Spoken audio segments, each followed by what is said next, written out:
You know, many people nowadays, they walk around holding a mask. They're playing a character. It's very hard to find people who there's actually layers to. And it's very hard to build up to the discernment to see past the character, past the mask. The reason people do this is for fear of rejection, for fear of being seen. Today we're going to talk about fear of rejection and how to handle rejection.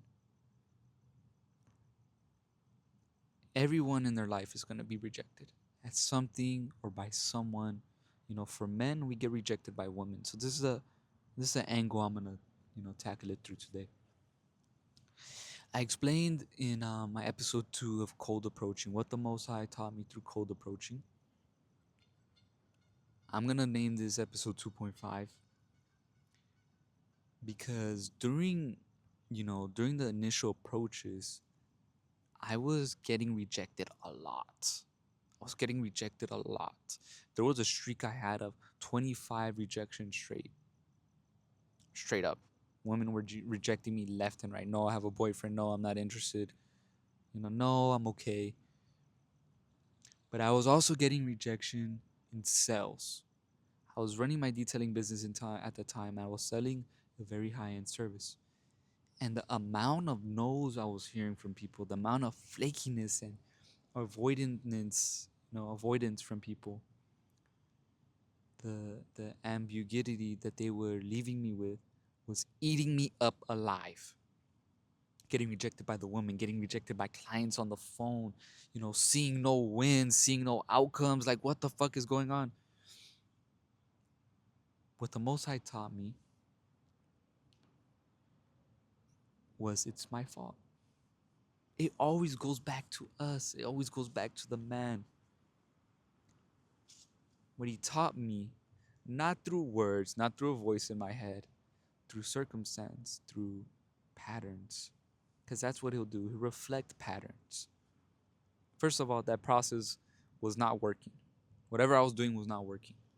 But he also wanted to show me how to deal with rejection and not associate my value with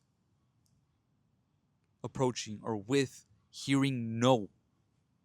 It just means that person wasn't aligned to you, or you didn't do your best on conveying your value to that person. Those are both aspects important in sales and with women and with men, leading men. Being a capable leader is conveying your value. Within approaching, you have to convey your value quickly. Within sales, you have to sell somebody a $2,000 product or service in 10 minutes. If you think about it, that's insane. You're making someone commit to a decision in 10 minutes where they're spending their money, and money is energy. They're thinking about, how much time it took to get that money, how they're going to handle losing that money. The woman is thinking about, what is this guy really trustworthy? Is he really safe? Is he grounded? Is he calm? Can he actually lead me? What if he's a creep? What if he's a stalker? During the initial approach journey, I associated my value with the outcome, which would cause me to crash out. I didn't feel like I was valuable. I didn't feel like I had value because people kept rejecting me. But no, it wasn't that I didn't have value. It was that I was not conveying my value correctly. I was not articulating myself correctly. And it was a embodiment issue. It was not a I know I have value issue. Because you could know something, but it isn't until you embody it where people can feel it off of you. I could talk about these experiences, not in theory, but through embody it because I actually went through them. When you handle mass amounts of rejection, that shit is not good for your body. That shit is not good for your body at all. Like just feeling like, oh, I'm not valuable. Oh, like fuck, like I keep getting rejected. What the fuck is wrong with me? Is not is It's you, but it's the way you're articulating yourself is not who you actually are. Because I knew I was valuable. I knew I had, gifts and talents that the Most High gave me. But the Most High was showing me, don't attach your value to the outcomes, right?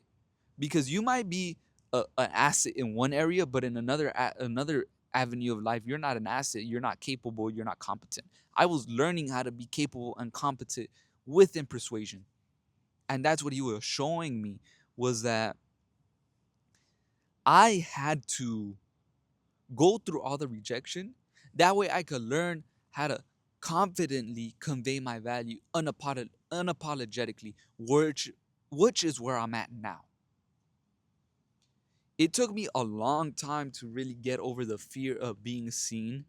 The fear of rejection I still deal with to this day, and it's something that we're always going to be dealing with, right? But if you ever want to embody social unconsciousness, social dominance, you have to be able to handle rejection.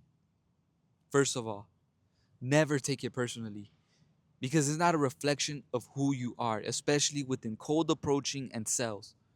It's a reflection of your articulation skills. You have the control to better how you articulate yourself. Yes, you can present yourself better, which is what most men do within cold approaching. The way they look, which is why even salesmen, car salesmen, dress appropriately because they want to present themselves a certain way. But if you are weak, if you are needy, if you are desperate, if you're not in the moment, if you're not able to stay calm and grounded, who's going to trust you? And that was what was happening to me. I knew valuable things, I did not embody them to be valuable. I knew I was valuable, but I didn't believe I was valuable. I knew I had confidence, but I didn't embody the confidence. And this is where really faith comes in, guys, because I was crashing the fuck out. I was losing my mind. I was contemplating quitting because the rejection was getting to me so heavily. And this is where I really had to lean onto my faith into the Lord. And the verse that anchored me was, the Lord gave us not the spirit of fear, but a power, love, and a sound mind. Right? Each and every day, guys, people reject God. There's evidence of God everywhere. They reject the Most High every single day. His own people, his own creation, his own creatures, by the way they live, by their actions, by their heart, what they think about him. When you're great, or when you're striving to be great, or when you're taking the glory to greatness, you are going to be rejected. You are going to be hated. You are going to be looked at weird, unorthodox, like an anomaly, which is what this whole system is about, this whole brand is about. If you're here on my page, you're looking to become an anomaly. And we don't just talk about, putting your head down and grinding at the gym. Fitness is entry. Being in shape is entry. Social dominance, that's a different beast. And that's really where you learn how to strive and live authentically as a man.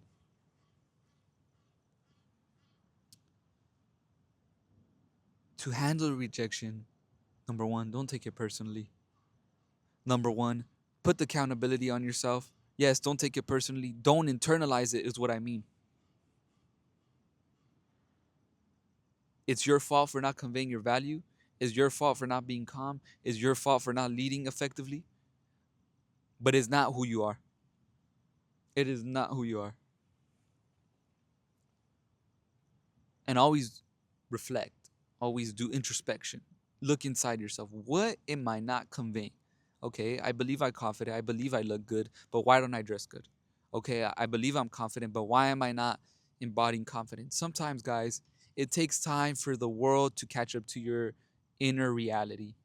You know you're good, but your body still needs time to adjust. So don't take it personally, because just because you in your spirit know something doesn't mean your mind knows it.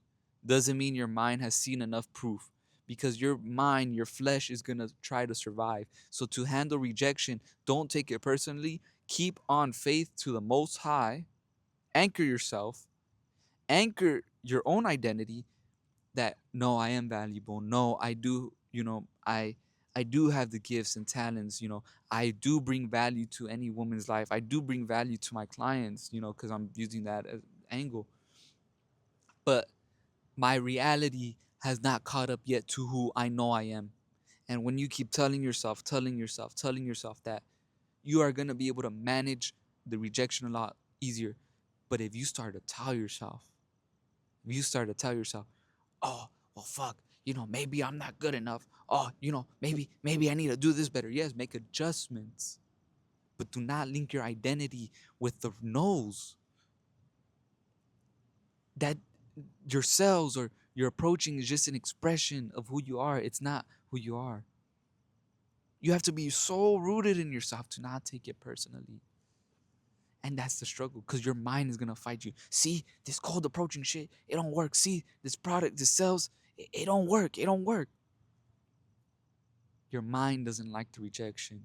But wait for your identity to upgrade. And then you're going to take rejection. Maybe I should be rejecting her instead. You know, pff, you know. And that shit takes time too. I'm going through that too right now. Don't be so hard on yourself when it comes to rejection. You know? It makes you stronger. Look at it positively. It makes you stronger. Most people are wearing a mask, and you're putting yourself out there. You're putting your nuts on the line to say, you know what? I'm going to express my fucking desire. I don't give a fuck. And you might not even be able to, mentally get in that state all the time, but you taking the action to approach or to, sell an expensive product, you taking the chance, you being courageous to do that is a win itself. And when you detach from the outcomes and, the wants and desires of the flesh and, the fears, you keep fighting your fear, you gain so much self-respect. Like, look, I'm fucking out here actually fighting my fears. I don't give a fuck if other guys are doing it or not, but I'm out here for me because I respect myself. I'm not going to let myself fucking be dictated by rejection. I'm not going to let rejection dictate my value. No, I'm going to fucking get up, pray to the Lord, you know, cleave onto his verses, cleave onto his word, cleave and know who the fuck I am, and fucking keep shooting. Every great person goes through some type of trial and tribulation.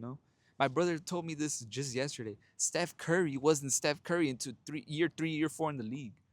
You know how long it took him to get adjusted? It takes time for your inner world to catch up to the outer world. I'm sorry, it takes time for the outer world to catch up to your inner world.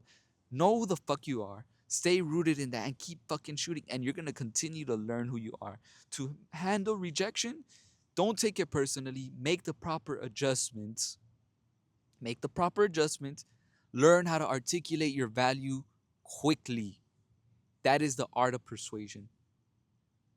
Detach from the outcome. This is the hardest one. Because you have to align your process. You'll know you'll get your outcome. That's where you have to keep faith. You'll know you'll get to your desired outcome. It's just a matter of, how am I going to get there? Never think, is it ever going to happen? Think, how the fuck am I going to get there? And what am I willing to do? Who am I willing to let go? What part of myself am I willing to fucking let go to get to where I want to get to? That's what I learned through handling rejection. You have to be willing to sacrifice to become better, to articulate yourself better, to present yourself better, to convey your value better, to show who the fuck you are sooner. Because the sooner you show up, the sooner you get to your desired result. So don't ask, how the fuck do I get this? How do I become a man who can actually handle rejection gracefully? That's how you handle fucking rejection. Peace.